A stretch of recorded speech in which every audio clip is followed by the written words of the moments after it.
الآن طارق تحدثنا عن الفرصة المثالية الآن لفريق ريال مدريد لبداية موسم جديد إن صح التعبير، مع تعثر برشلونة، مع العودة من التوقف، ومع استعادة جزء من المصابين شيئا فشيئا، بداية من كورتوا في مباراة اليوم. ممكن، لكن بالنسبة لي أنا الشوط الأول متوسط من الناحية الفنية. بالنسبة للريال، الريال اعتمد كثير اليوم على المحاولات الفردية، يا إما فينيسيوس يا إما مبابي، ولهذا ما شاهدناش فرص، ما شاهدناش خلق فرص وسط الميدان متوسط. سيبايوس موجود، كامافينجا يمشي أكثر من سيبايوس إلى الهجوم، وبيلينغهام يحاول انه يلعب كصانع العاب. بالنسبه لي انا المشكله الكبيره هو راس حرب. اليوم اوكي غير اللاعب، لكن شنو اللي خلق الريال؟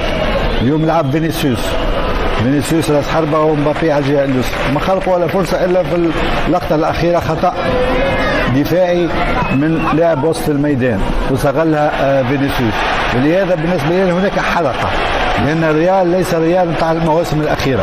ما تحسش الريال يلعب كوره، ما تحسش الريال ثقيل في الملعب، ما تحسش الريال اللي يتعب الفريق بسبب الضغط الفردي او الجماعي.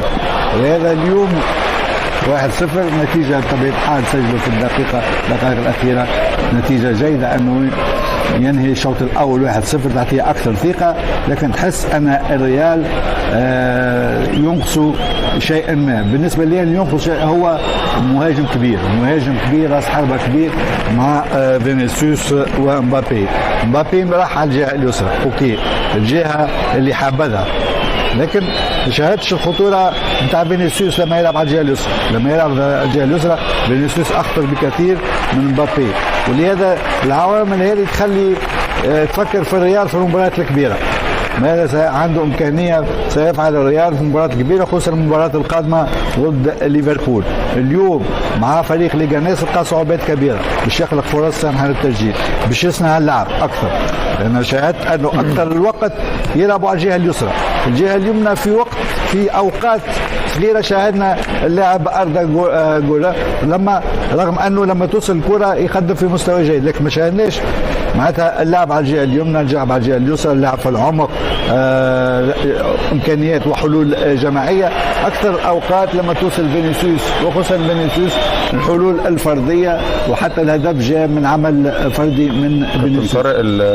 ريال مدريد كل المباريات يا محمد فريق عشوائي جدا في الهجوم، يعني بيعتمد على حل فردي من مهاره من فينيسيوس من امبابي. فالمباريات اللي زي كده مش هيفوز بيها غير كده، غير بالطريقه دي، انه يستغل خطا، ان لاعب يغلط.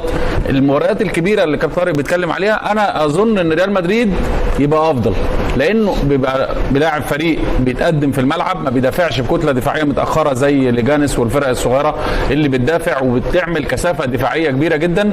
فهيبقى في مساحات للاعيبه ريال مدريد مع السرعات. كابتن انتم الاثنين الان متفقين على وجود مشكله في ريال مدريد في الجانب الهجومي، وما نشاهده الآن من السيد أنشيلوتي هو كثرة التغييرات اللي قد ينظر لها من جانبين، من جانب سلبي بأنه لا يجد الأسلوب المناسب، بين قوسين ضايع في الحصول على التوليفة المناسبة، من جانب آخر الإيجابي أن الرجل نقدر له كمية التغييرات لأنه ما زال يبحث عن الأسلوب الأنسب. أين ترى أنشيلوتي؟ انا اشوف ان هو كل حاجه او اهم حاجه هو بيبحث عنها علاقته باللعيبه يا محمد، انه يحسن علاقته باللعيبه. بس احنا كابتن فريق عايز يكسب وشركه علاقات عامه، صح؟ فنيا انا اعترف ان ريال مدريد ما بيبقاش ليه شكل هجومي ابدا.